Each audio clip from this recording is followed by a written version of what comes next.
8h30 sur le plateau de la matinale, dernière ligne droite en notre compagnie sur TV Vendée. Soyez toutes et tous les bienvenus si vous nous rejoignez tout juste. On va vous donner le programme de ce matin avec tout d'abord le vieillissement de la population. C'est un marché de plus en plus intéressant et attractif. L'entreprise Silver Valley propose des solutions pour améliorer la qualité de vie des seniors. Ils se sont rendus dans une maison d'accueil et de résidence pour l'autonomie afin de faire découvrir leur offre. Et nous y étions, nous aussi. Reportage dans quelques instants. Votre idée de sortie ciné aussi pour cette semaine. Le coup de cœur de Camille revient sur le film Illusion perdue, une comédie dramatique adaptée du roman éponyme d'Honoré de Balzac. Au casting, Cécile de France, Vincent Lacoste et Benjamin Voisin. Et puis, notre invité, nous recevions il y a quelques instants l'invité pour parler des festivités prévues ce week-end à l'occasion des 50 ans du pont de Noirmoutier. Pour en discuter avec nous, c'était Dominique Chantouin, président de la communauté de communes de l'île de Noirmoutier. Mais avant de parler de tout ce qu'on vient d'évoquer, d'abord, un petit point sur votre météo. Et quand vous levez les yeux au ciel, vous le voyez, le temps est quand même bien moins agréable qu'hier. Des averses sont prévues en ce début de journée dans les terres, avant que le soleil ne revienne en fin de matinée.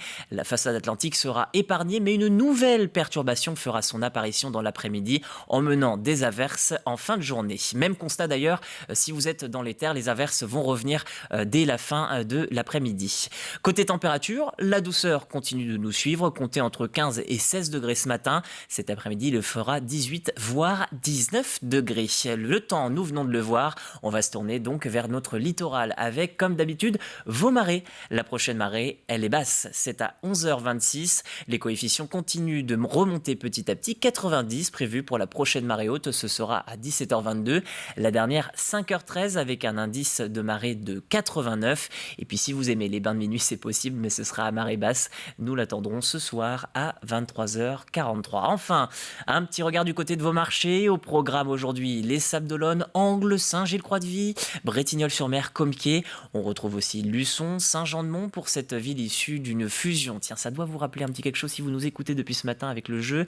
Il s'agit de Belvigny. Comme hier, on vous propose un marché ouvert l'après-midi de 16h à 19h. Ce sont les commerçants de Belleville-sur-Vie qui vous proposent de découvrir leurs beaux étaux.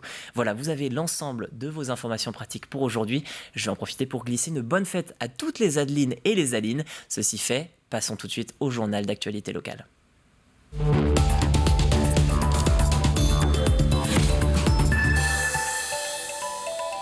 Avec près de 20 millions de plus de 60 ans prévus pour 2030, le marché juteux du vieillissement représentera bientôt 130 milliards d'euros. Certaines entreprises investissent déjà, comme Silver Valley, spécialisée dans les problématiques du vieillissement. Elle propose des solutions numériques et cette semaine, l'entreprise a fait découvrir son travail à un groupe de retraités de la maison d'accueil et de résidence pour l'autonomie de Réaumur.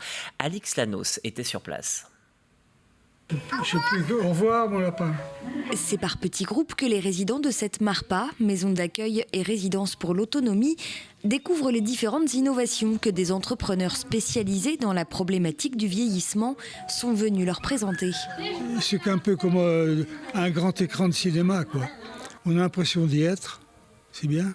J'ai fait un voyage sans me déplacer. C'est bien. C'est très bien.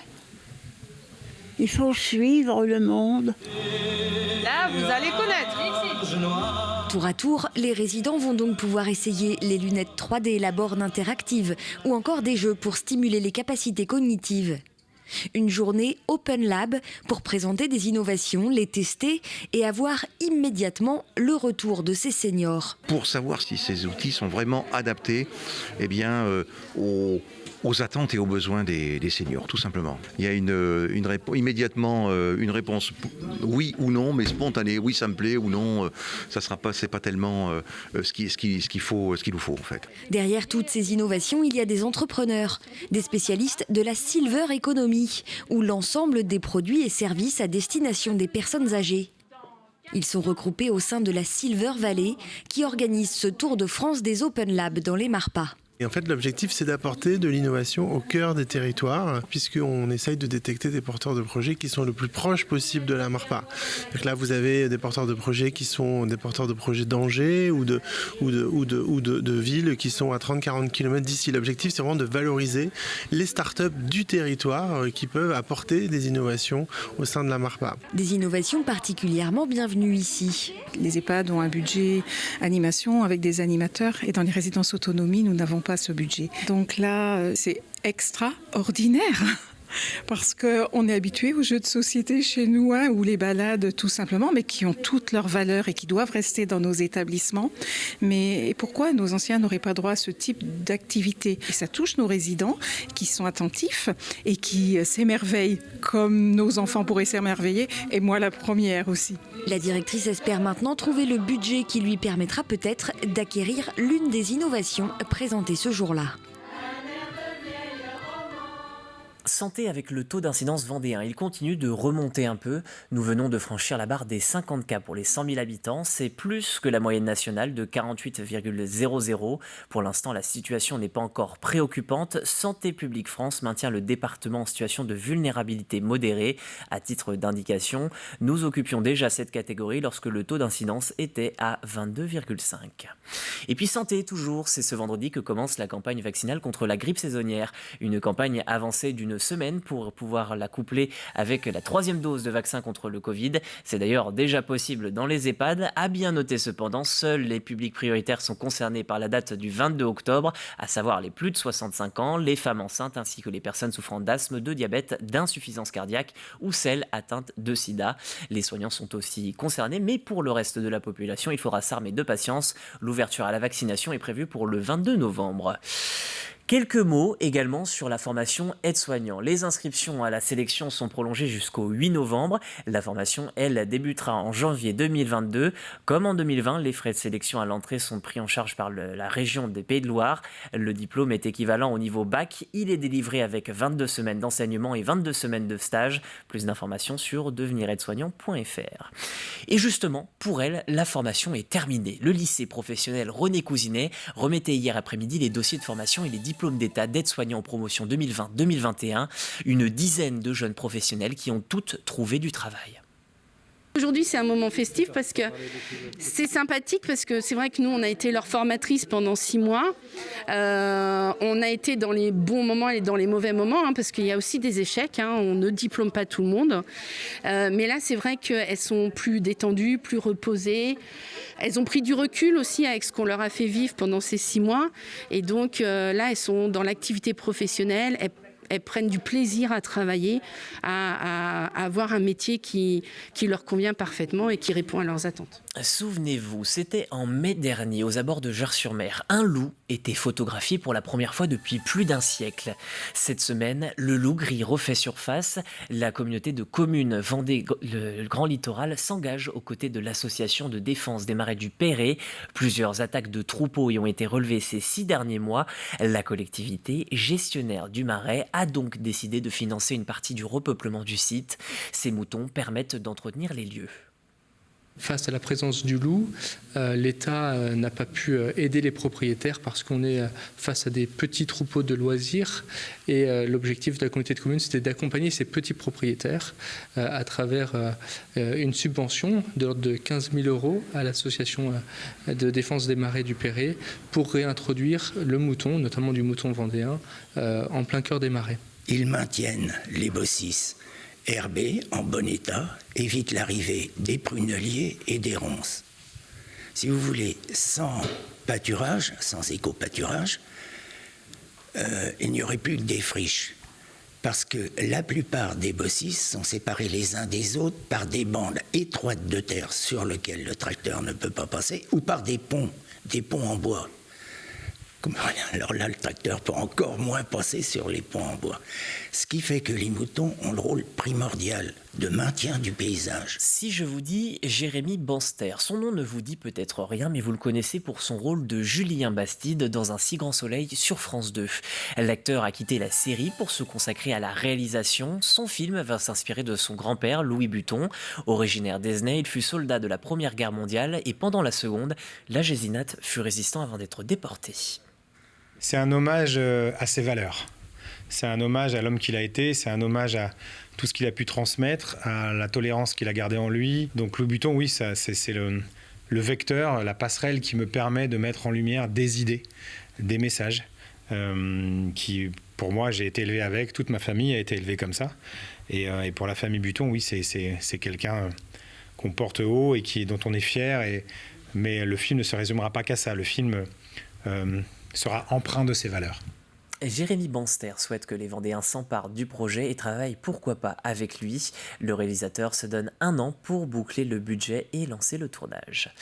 Direction Soulan à présent. Stéphie vient d'y souffler la première bougie de sa boutique de créateurs, un espace de vente de proximité initialement imaginé pour pallier l'absence de marché de Noël du fait de la crise sanitaire.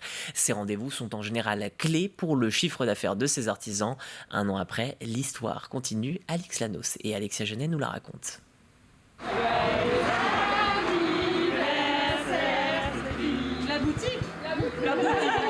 Fêter les 1 an de sa boutique, Stéphie n'en revient toujours pas. D'autant qu'au départ, le projet ne devait durer que 3 mois. En effet, en septembre 2020, en pleine pandémie de Covid, le marché de Noël auquel elle doit participer est annulé. Pour sauver sa saison, Stéphie fait appel à des créateurs sur les réseaux sociaux. L'idée, ouvrir une boutique éphémère.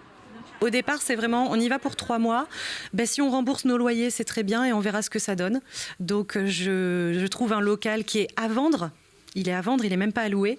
Et le feeling est passé avec la propriétaire. Elle m'accorde 3 mois de location pour monter ce projet éphémère. La boutique ouvre le 17 octobre 2020. Quelques jours après, nouveau confinement. À peine ouvert, le magasin doit donc fermer, mais Stéphie a déjà une idée en tête. Je m'étais dit, si jamais on a un nouveau confinement, je ferai ce que j'ai fait sur le premier pour mon entreprise, des lives sur Facebook. C'est ce qu'on a fait pour la boutique et ce qui nous a permis de continuer à travailler et de toucher une clientèle partout en France et même à l'étranger en fait. Ça nous a permis de gagner en visibilité malgré la fermeture physique. On a continué à travailler grâce à ça. Grâce au live, la boutique tourne et les 3 mois initialement prévus passent vite. Merci à toi. J'ai encore bon anniversaire. Merci beaucoup. Merci. Au bout de 3 mois, on est le 15 janvier. Normalement, tout doit s'arrêter. Et en fait, ce sont nos clients qui nous disent non, c'est pas possible. Il faut rester maintenant. Et là, le local est à vendre toujours. Donc j'essaye de trouver des solutions et on trouve un accord avec la propriétaire pour reconduire d'une période de 3 mois, puis une deuxième période de 3 mois. Et cet été, une jolie chose est arrivée puisque le local a été acheté par mes parents. Et ce qui nous a permis de rester et du coup la boutique devient permanente. Une boutique qui accueille aujourd'hui 25 créateurs locaux et d'ailleurs. Et parmi eux, Karine, qui ne pouvait pas rater cet anniversaire. Quand on avait la chance de pouvoir continuer, moi je me suis dit mais je continue, enfin, c'est tellement formidable. Les 3 premiers mois étaient vraiment super, autant au niveau humain qu'au niveau de la reconnaissance. Moi, mon entreprise était toute jeune, je démarrais réellement seulement en fait les vraies ventes, etc. Donc pour moi c'était vraiment un tremplin énorme. Il aura fallu du courage et de la détermination. Mais les bijoux, vêtements et accessoires continueront donc de sortir des ateliers des créateurs pour venir trouver leur place ici, dans la boutique de Stéphie. Hier, tirage au sort du 6e tour de Coupe de France. Fortune diverse pour les 6 dernières formations vendéennes. Pouzauges en N3 hérite du club professionnel du Mans en national. Un très beau derby aussi. Le Poiré-sur-Vie qui affrontera la Roche VF. Les Herbiers en N2 se déplacent sur la pelouse de Beaucouzé en R1. Pour les Sables en R1 aussi, ce sera les Voltigeurs de Châteaubriand en N2. Quand la Roche-Essau, autre pensionnaire de R1, affrontera Sautron, une division au-dessus.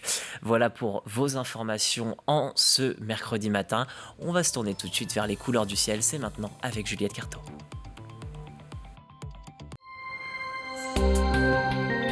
Bonjour à toutes et à tous, la semaine s'annonce plutôt ensoleillée après les quelques précipitations de ce lundi, mais une dégradation orageuse nous concernera avant la fin de la semaine.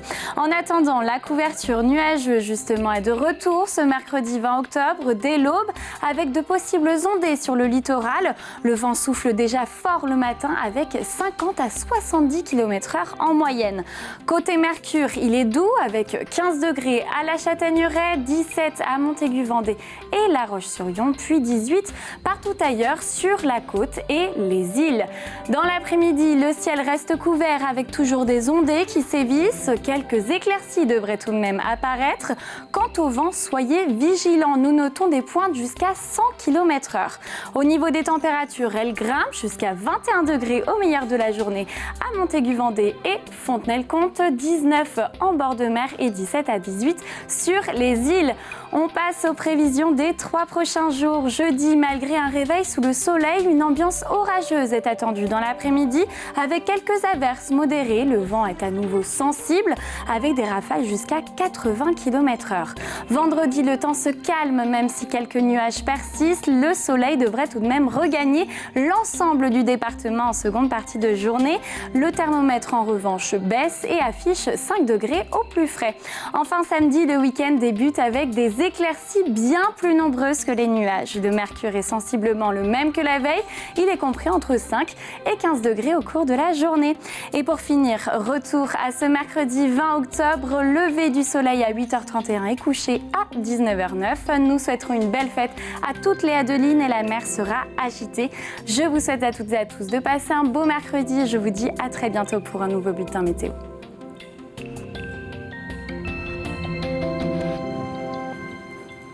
8h passées de 46 minutes sur le plateau de la matinale. Merci de partager ces derniers instants avec nous. Il nous reste encore un petit peu d'actualité au programme. Nous allons parler dans notre Plus de l'info du CNAM qui fait sa rentrée. Regardez.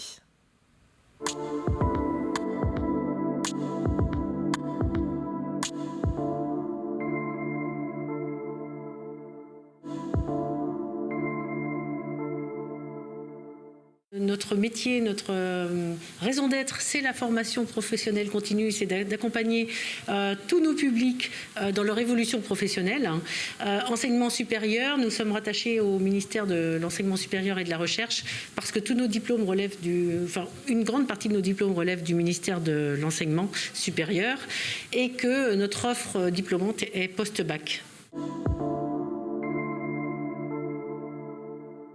On a des publics qui vont privilégier des parcours diplômants de Bac plus 3 ou Bac plus 5, licence générale, licence professionnelle, master, diplôme d'ingénieur, en alternance. Beaucoup de jeunes en poursuite d'études, mais aussi des publics d'adultes qui, à un moment donné de leur parcours, vont évoluer vers un nouveau métier.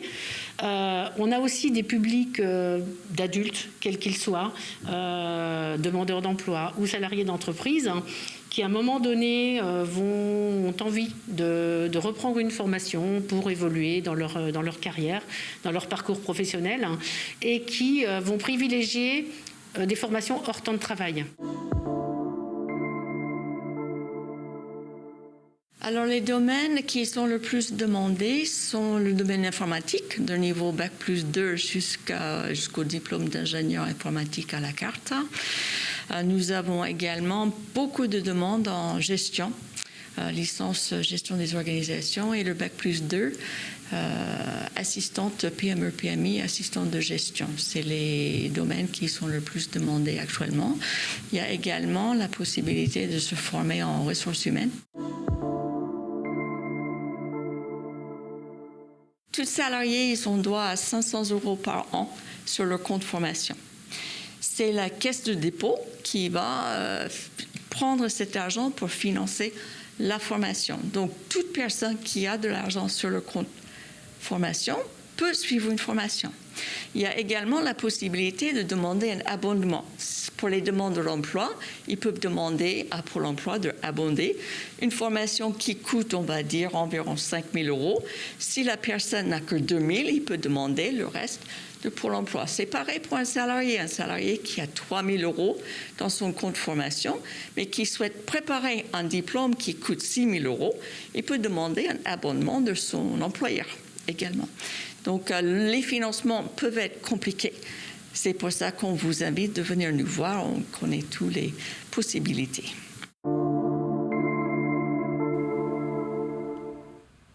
Un plus de l'info à voir ou à revoir sur tvvendée.fr, rubrique Actu.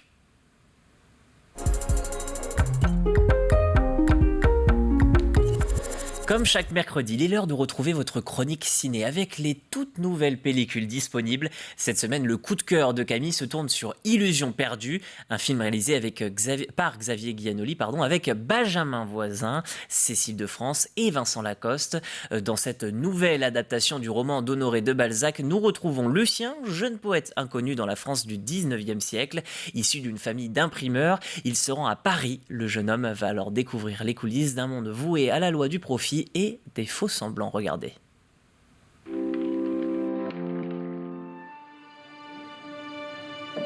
J'aimerais beaucoup vous présenter quelqu'un. Il nous vient d'Angoulême. Lucien de Rubempré, pour vous servir.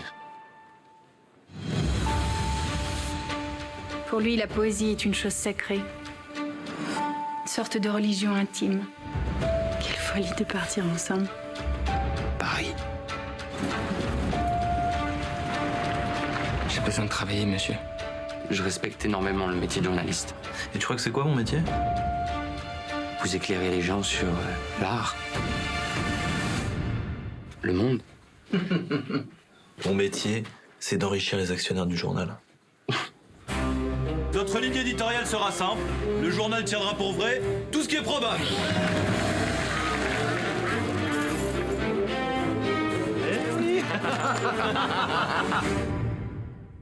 Je sais qu'il vaut mieux que cela. Vous croyez? Toutes ces magouilles, ce n'est que du bruit, du vent. Il nous faut apprendre à jouer avec tout ça. Tout est pourri partout, tu trouves pas? Il faut se battre pour faire des belles choses. Au nom de la mauvaise foi, de la fausse rumeur et de l'annonce publicitaire, je te baptise journaliste.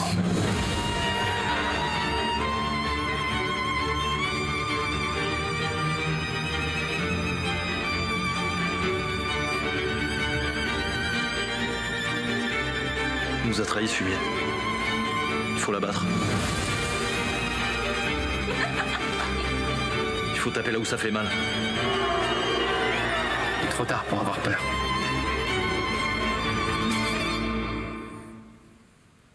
Et au casting, vous l'avez vu également, Xavier Dolan et Gérard Depardieu. Si le film vous intéresse, Pouzauge vous propose de le découvrir demain à 20h30. Cette adaptation sera également présente rapidement dans les autres salles vendéennes.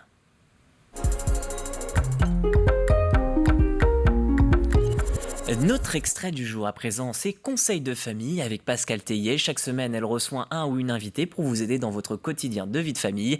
Et attention, c'est qu'en souvenir, nous vous parlions il y a peu de tri avec Trivalis et Marie-Thérèse Théré en plateau. Cette semaine, Pascal Tellier reçoit Trivalis pour vous donner plein de conseils sur le recyclage. Aujourd'hui, voilà, j'ai amené tous mes déchets du quotidien. Voilà, j'ai emmené mon camion et mes sacs et tout ça. Voilà. Et je vais vous demander, je vais vous dire, voilà, comment je trie. C'est-à-dire que là, il y a du papier. Là, il y a du papier. Là, il y a du papier. Oui. Et moi, tout ça, je le mets dans la colonne papier. Oui. Ça, je le mets dans la colonne papier. Alors, on va enlever ça parce que ça, c'est pas du bon papier. Vous voyez, ici, vous avez des papiers uniquement qui servent à lire ou à écrire. Oui, lire, écrire. Lire, écrire, ce sont les bons papiers qu'on va mettre dans la colonne de papier. Dans la colonne papier, voilà. D'accord. Pas de papier cadeau, il ne sert pas à lire ni à écrire, pas de serviette en papier, pas d'essuie-tout, tout ça, c'est dans la poubelle noire. Ça, là, c'est dans la poubelle noire. Dans la poubelle noire, dans le sac même noir. si c'est du papier, ça ne correspond pas. Même si c'est du papier, il ne sert pas à lire ou à écrire. Le papier, on doit lire et écrire, et on peut mettre dans la colonne noire. Et écrire ça, dessus. On met dans la colonne noire. Dans la colonne noire. Dans la poubelle noire. Noire, chez nous. 8h53, le rappel des titres sur le plateau de la matinale. D'abord, avec le vieillissement de la population. C'est un marché de plus en plus intéressant. L'entreprise Silver Valley propose des solutions pour améliorer la qualité de vie des seniors. Ils se sont rendus dans une maison d'accueil et de résidence pour l'autonomie afin de faire découvrir leur offre et nous y étions nous aussi. La communauté de communes Vendée Grand Littoral s'engage aux côtés de l'association de défense des marais du Perret. Plusieurs attaques de troupeaux de moutons par des loups ont été relevées ces 6 derniers mois. La collectivité gestionnaire du marais a donc décidé de financer une partie du repeuplement du site. Jérémy Banster, interprète de Julien Bastide dans Un si grand soleil sur France 2, continue de préparer son film. L'acteur qui a quitté la série pour se consacrer à la réalisation d'un long métrage sur Louis Vuitton. Il s'agit de son grand-père, arrière-grand-père originaire d'Esnay. Il est ancien soldat de la Première Guerre mondiale et fut aussi résistant avant d'être déporté pendant la Seconde Guerre mondiale. Et puis Stéphie vient de souffler la première bougie de sa boutique de créateur, un espace de vente de proximité initialement imaginé pour pallier l'absence de marché de Noël du fait de la crise sanitaire. Voilà pour votre rappel des titres. On se tourne tout de suite vers votre jeu.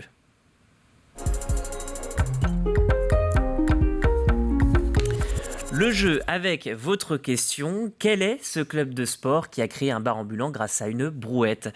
Votre indice du jour, malgré la fusion des deux cités, le club est resté. À gagner 2 laissez-passer individuels pour les maisons natales de Georges Clemenceau et celle du maréchal Jean Delattre de Tassigny. Ces 2 laissez-passer sont à gagner par une personne. Tirage au sort vendredi. Vous avez toutes les informations pour procéder au jeu. Je vous souhaite une bonne chance et également une très belle journée sur les antennes de TV Vendée ou sur la route du travail, puisque ça y est, il est l'heure de nous quitter. Belle journée à vous, on se retrouve dès demain 7h. Le prochain rendez-vous avec l'actualité, ce sera à 12h30 en compagnie de Caroline Tronche. Au revoir.